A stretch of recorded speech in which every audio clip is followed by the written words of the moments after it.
स्वागत है मित्रों हमारे चैनल लेट्स लर्न पे। मिशन राजेश लेखपाल के तहत हम लोग जो है ग्राम समाज एवं विकास से संबंधित प्रश्नों का अभ्यास करेंगे। आज 100वां प्रश्न है दूसरे भाग में। ज्योत बही में पृष्ठों की संख्या होती है 16 पृष्ठ होते हैं ज्योत बही में। आगे 102वां प्रश्न देखते हैं।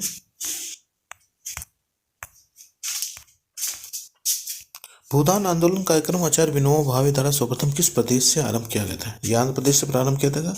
आंध्र प्रदेश के पोचमपल्ली से। लेखपाल खसरा तैयार करके अगले वर्ष जमा कर देता है। कहाँ जमा करता है? रजिस्ट्रार कानूनगो के पास जमा करता है। दो बिंदु समस्या विधि से प्लेन टेबल का अनुस्थापन बिल्कुल सही नहीं होता। दो बिंदु समस्या विधि से बिल्कुल सही नहीं होता। 105वां देखेंगे। एक सर्वेक्षण रेखा तथा उत्तर दिशा के बीच छोटा क्षैतिज कोण क्या कहलाता है? अजीनुत कहलाता है। धरातल पर मापी गई क्षैतिज दूरियां, कोणों एवं ऊंचाइयों को मानचित्र पर प्रदर्शित करने की कला को कहते हैं सर्वेक्षण कला।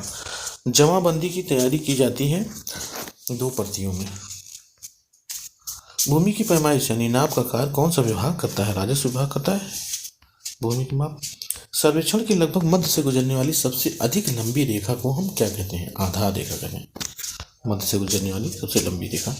छोटे खसके की लंबाई निम्नांकित से कम होती है। किससे? 16 मीटर से कम होती है।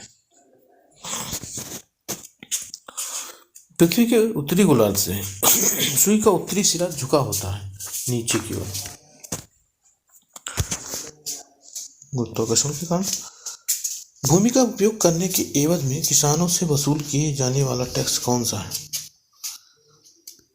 लगान वसूल किया जाता है।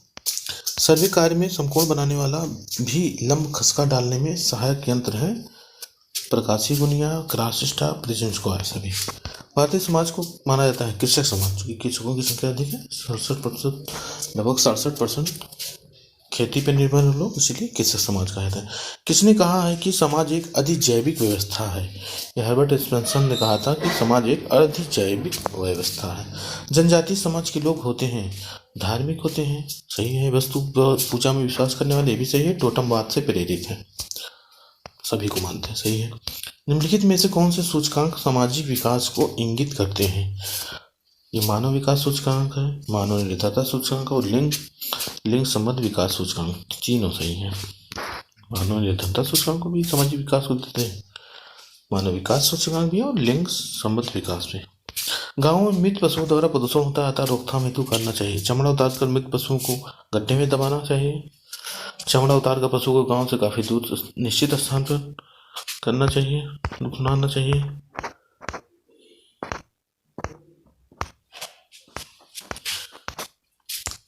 डालकर प्राकृतिक सफाई कर्मी के द्वारा सोता है, सभी है विधियां हैं। चमड़ा उतार कर डाल देना चाहिए। गिद्ध, चील, कौवे की तरह सभी खाते हैं तो चमड़ा बचता है, उसको जमीन में दफना देना चाहिए। देश में सार्वजनिक वितरण प्रणाली से उपभोक्ताओं को क्या मिलता है? देखिए, चीनी मिलती थी, अभी भी मिलती है चीनी। मिट्टी के तेल अब तो नहीं मिलता है। खाद्यान्न, गेहूँ, चावल, खाद्य तेल मिलता है। चना, नमक भी मिलता है, तो यानी सभी पदार्थ मिलते हैं। तेल अब नहीं मिलता है, लेकिन उसको भी हाँ करना पड़ेगा, कोई ऑप्शन नहीं है। भारतीय ग्रामीण समाज में दूल्हा की उम्र शादी के समय वैध रूप में होनी चाहिए। देखिए, दूल्हा और दुल्हन 21 वर्ष का कम से कम दूल्हा होना चाहिए और 18 साल की दुल्हन कम से कम होना चाहिए। अगस्त कामटे के अनुसार समाज आधुनिक जटिल स्वरूप तक पहुंचने से पहले किस विकास चरणों से गुजर चुका है? धार्मिक, तात्विक, सकारात्मक, इन तीनों चरणों से समाज गुजर चुका है, कामटे ने कहा। हर्बर्ट स्पेंसर ने सामाजिक विकास के मार्ग में प्रयुक्त इनमें से अवस्थाओं का वर्णन किया। आदिम अवस्था हर्बर्ट स्पेंसर ने आदिम अवस्था बताया, फिर रासायनिक अवस्था आई, फिर औद्योगिक अवस्था आई। ये भी हर्बर्ट स्पेंसर के अनुसार इन तीनों अवस्थाओं से गुजर चुकी है, जबकि कामटे के अनुसार धार्मिक, तात्विक और सकारात्मक। भूमंडल पर कितने प्रकार के समाज पाए जाते हैं? ये 3 प्रकार के समाज पाए जाते हैं भूमंडल पर।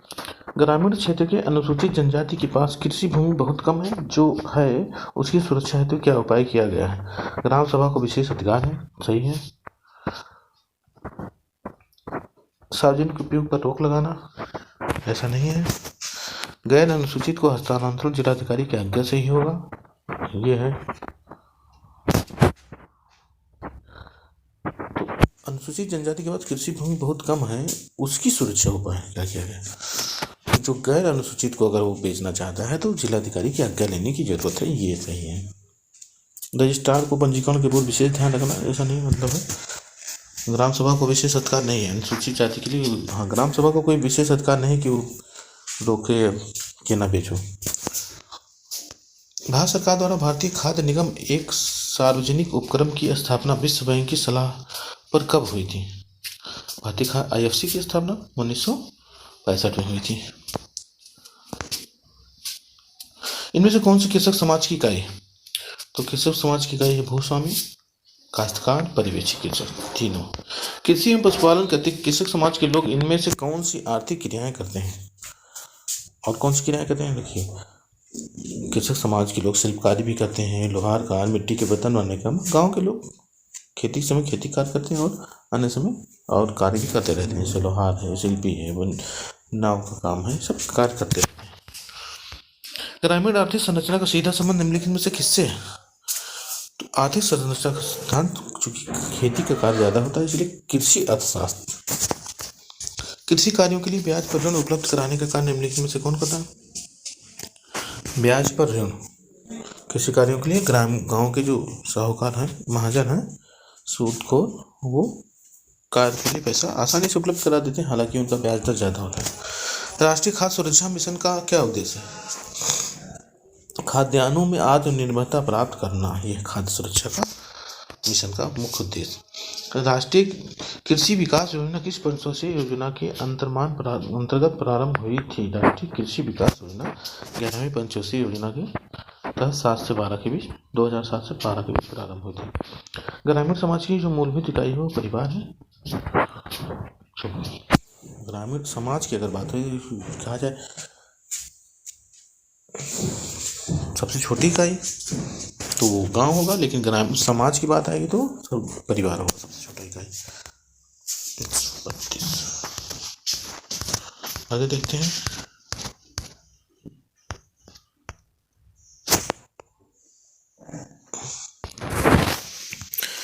133वां देखते हैं, मानव समाज एवं पशु समाज के मध्य श्रेणी इनमें से कौन सी है? तो जैविकी श्रेणी, सामाजिक सांस्कृतिक श्रेणी, दोनों है, उपयुक्त दोनों। ग्रामीण अर्थव्यवस्था का प्रमुख आधार क्या है? नौकरी नहीं, मजदूरी नहीं, गांव में दुकान खोलकर दुकानें नहीं, कृषि उत्पादन हेतु भूमि का उपयोग कर फसलें उगाना एवं पशुपालन, यानी कृषि एवं पशुपालन मुख्य है। ग्राम भू प्रबंध समिति का अध्यक्ष कौन होता है? प्रधान जो होता है ग्राम भू प्रबंध समिति का अध्यक्ष होता है। ग्रामीण क्षेत्रों में धर्म संबंधी कार्य कौन करता है? पुरोहित करते हैं, संत या पुरोहित। सामाजिक इंजीनियरिंग शब्द का प्रयोग किस संदर्भ में किया जाता है? जाति व्यवस्था की समाप्ति पर के संबंध में, सांप्रदायिक सौहार्द, वर्ग संघर्ष का एक स्वरूप। इस सामाजिक इंजीनियरिंग का अर्थ है लोकतांत्रिक शासन प्रणाली में पारस्परिक विपरीत विचारधारा और निष्ठा वाले वर्गों का एक साथ मिलकर चुनाव लड़ना, ये है सामाजिक इंजीनियरिंग। निम्नलिखित में कौन सा सामाजिक विकास का एक उपयुक्त सूचक नहीं है? तो निर्धनता के विरुद्ध संघर्ष सामाजिक विकास का है।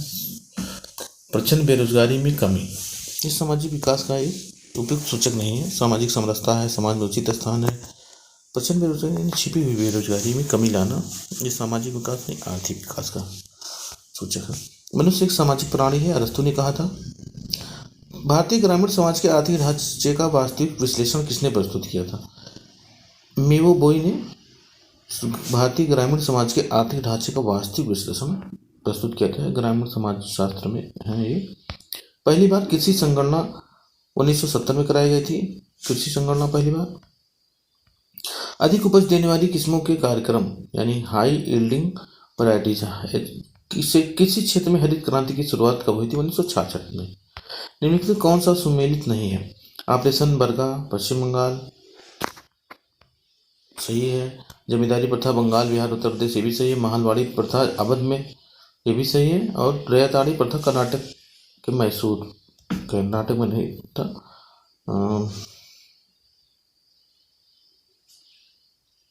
ऑपरेशन बरगा पश्चिम बंगाल ठीक है। जमींदारी प्रथा बंगाल, बिहार, उत्तर प्रदेश में ठीक है, ये भी ठीक है।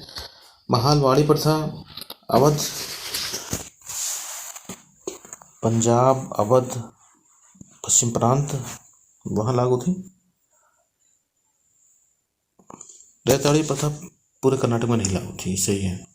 जमींदारी प्रथा का प्रारंभ किसने किया था?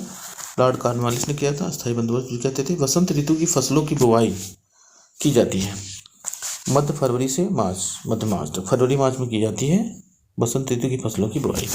ग्रीष्म ऋतु की फसलों की बुवाई कब की जाती है? अप्रैल से जून तक। सामंत शब्द किससे संबंधित है? जमींदारों को सामंत कहा जाता था।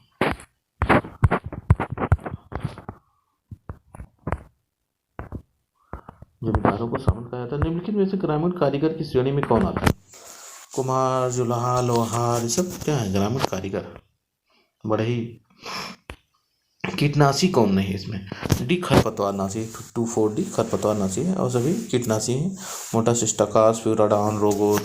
खरपतवारनाशी कौन? सेंकोर। 2,4-D भी खरपतवारनाशी है और सेंकोर भी खरपतवारनाशी है। जिंक फॉस्फेट मूसकनाशी है, चूहों को मारने वाला। निम्नलिखित में से कौन कीटनाशी पर फसलों में प्रयोग हेतु प्रतिबंधित है? किसे प्रतिबंधित? BSC यानी बेंजीन हेक्साक्लोराइड, गमक्सीन जिसको कहते हैं, वो प्रतिबंधित है। फसलों की जड़ों में पाए जाने वाले सूत्रकृमि नेमेटोड को रोका जा सकता है। क्या प्रयोग करके रोक सकते हैं इसको? फसल में गेंदा किस खेती से और फसल चक्र बदल कर भी सूत्रकृमि को रोका जा सकता है। नाबार्ड क्या है? एक बैंक है नाबार्ड। 2001 में प्रारंभ की गई कृषि श्रमिक सामाजिक सुरक्षा योजना का कार्यान्वयन निम्नलिखित में से किसके माध्यम से किया जा रहा है? ये life insurance corporation of India यानी LIC के सहयोग से किया जाता है। कृषि सामाजिक श्रमिक कृषि यानी किसान, कृषि श्रमिक यानी खेती करने वाले जो मजदूर हैं उनकी सामाजिक सुरक्षा के लिए। कुटीर ज्योति योजना में कौन सा कार्यक्रम संबंधित है? ये विद्युत से संबंधित योजना थी, ये सही है। ग्रामीण क्षेत्रों में गरीबी रेखा से यानी BPL परिवारों को विद्युत उपलब्ध कराना। भारत में बहुफसल का कनेक्शन चार्ज नहीं लगता है। भारत में बहुफसल कार्यक्रम शुरू किया गया था 1987-88। बहुफसल कार्यक्रम यानी एक ही खेत में कई फसलों को बोना।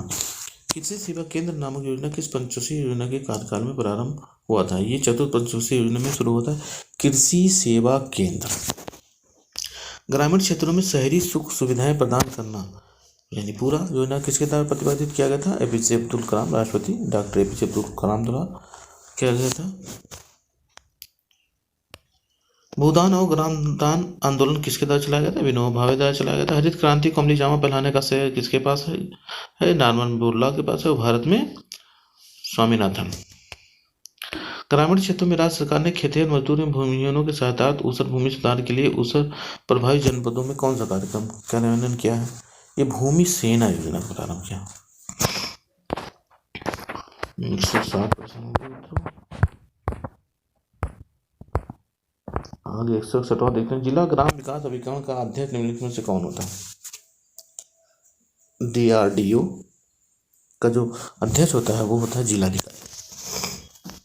भारत में कृषि संबंधी तनाव के कारण प्रकाशित किया गया था जो रिपोर्ट, वो 1979 में प्रस्तुत किया गया था। कृषि संबंधी तनाव के कारण कौन कृषि निवेश में नहीं आता है? यानी एग्रीकल्चर इनपुट में क्या नहीं है? तकनीकी ज्ञान कृषि निवेश नहीं है।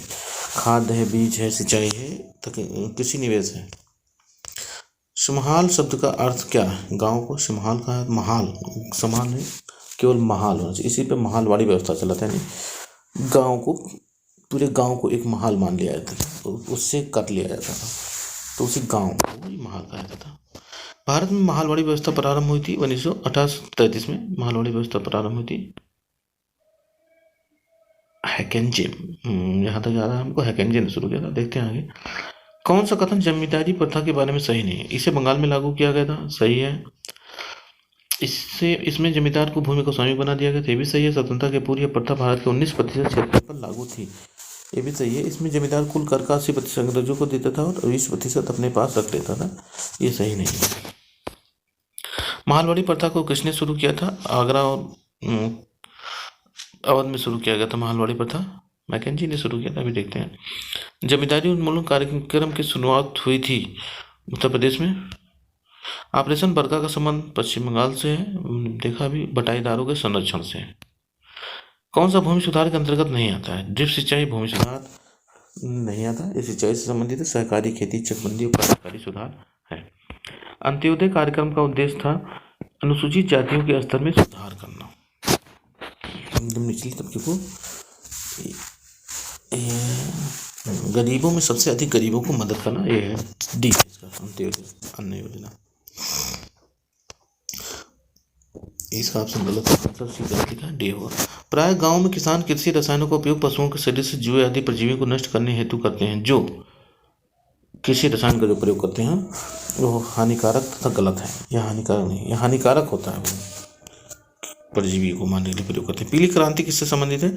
तिलहनों के उत्पादन से। अनवरत योजना यानी रोलिंग प्लान 1978 से 1983 तक चला था। Rolling plan. Aquaculture, floriculture, sericulture और विटिकल्चर। इसमें हम देखेंगे एक्वाकल्चर यानी पानी में खेती, यानी कृषि मत्स्य से संबंधित है। फ्लोरिकल्चर ये फूलों से संबंधित है। सेरिकल्चर रेशम से संबंधित है। और विटिकल्चर अंगूर से संबंधित है। यानी 4, 3 और 1, 2, 4, 3, 1, 2 बी आंसर सही।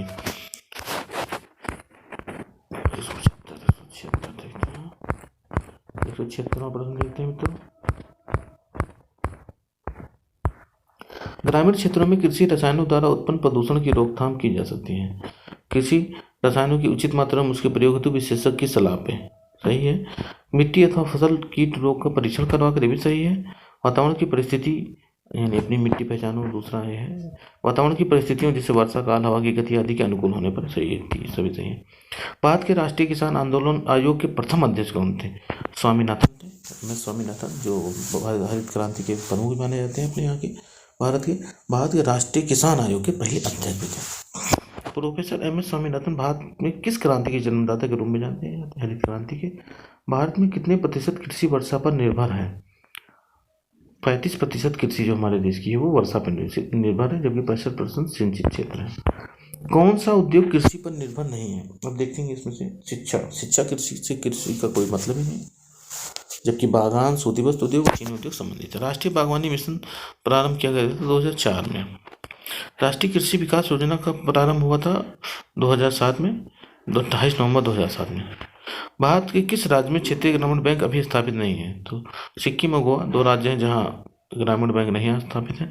ऐसा कौन सा गरीबी उन्मूलन कार्यक्रम चलाया गया था जिसमें बैंकों की महत्वपूर्ण भूमिका थी? गरीबी उन्मूलन कार्यक्रम जिसमें बैंकों की महत्वपूर्ण भूमिका थी वो IRDP, integrated regular development programme.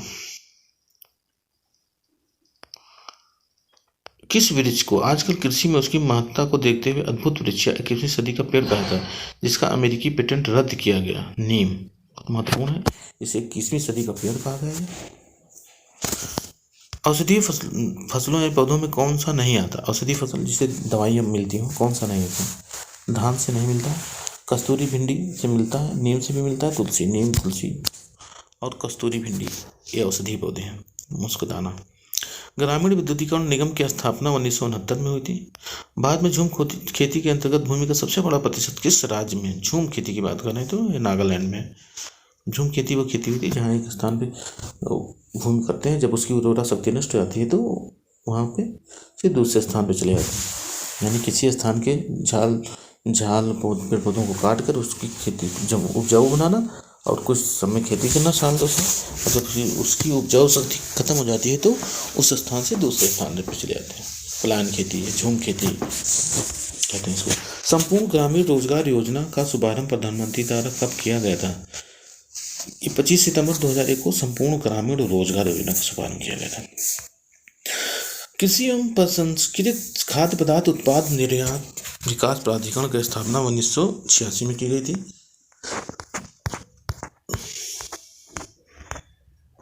आगे देखते हैं 191वां प्रश्न। ग्रामीण इलाकों में सबसे बड़ी समस्या निम्नलिखित में से किसकी है जो गांवों के विकास के लिए अत्यंत महत्व के समझे जाते हैं? वो है प्राथमिक शिक्षा का अभाव। गरीबी नहीं उतना महत्व रखती, स्वास्थ्य सुविधाओं का अभाव, प्राथमिक शिक्षा का अभाव, सिंचाई की कमी। ग्रामीण क्षेत्रों में पशुओं में खुरपका मुंहपका रोग फैलता है, जिसके लक्षण क्या है? खुद तथा मुंह में छाले घावों का होना, पशु का निरंतर दुर्बल होना, पशु का खाना पीना चलना आदि का कठिन होना, ये सभी हैं। गांव में पशुओं की बीमारी वाले कौन से संक्रामक रोग हैं? टीबी, पुकनी, स्वाइन फीवर, ये सब संक्रामक रोग हैं। केंद्र सरकार की बहुप्रत्याशित उज्ज्वला योजना का टैगलाइन क्या है? स्वच्छ ईंधन बेहतर जीवन, ये उज्ज्वला योजना है, इसमें गैस दिया, LPG सिलेंडर मुफ्त दिया जा रहा था, उसका जो टैगलाइन था स्वच्छ ईंधन बेहतर जीवन। राष्ट्रीय ग्रामीण पेयजल कार्यक्रम के अंतर्गत 2022 तक देश में हर ग्रामीण व्यक्ति को उनके घरेलू परिसरों में या उनके घरों से क्षैतिज या ऊर्ध्वाधर दिशा में 50 मीटर की दूरी से कम पर कितने लीटर प्रति व्यक्ति प्रतिदिन पेयजल उपलब्ध होना चाहिए। यहाँ 70 लीटर प्रति व्यक्ति प्रतिदिन पेयजल उपलब्ध होने की बात की थी। 50 मीटर की दूरी पर उसको स्वच्छ पेयजल उपलब्ध हो सके, यानी 1 लीटर एक आदमी 70 लीटर एक आदमी एक दिन में उपयोग कर सके। पशु बीमा योजना शुरू किया गया था 1974 में। पशु बीमा योजना शुरू हुआ। भारत में स्वास्थ्य अनुसंधान की स्थापना हुई थी 2007 में। स्वास्थ्य अनुसंधान राष्ट्रीय मानसिक स्वास्थ्य कार्यक्रम का प्रारंभ किया गया था 1982 में। और भारत में राष्ट्रीय मौखिक स्वास्थ्य कार्यक्रम संबंधित है मुंह और दांत की बीमारी से। राष्ट्रीय मौखिक स्वास्थ्य कार्यक्रम स्वास्थ्य एवं परिवार कल्याण मंत्रालय द्वारा प्रारंभ खसरा, रुबेला, MR टीकाकरण अभियान का संबंध किस आयु वर्ग से है। ये 9 माह से लेकर 15 वर्ष तक के बच्चों को लगाया जाता था MR टीका यानी मिसेल्स और रुबेला।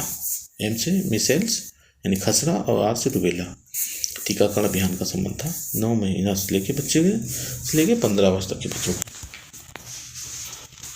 धन्यवाद मित्रों।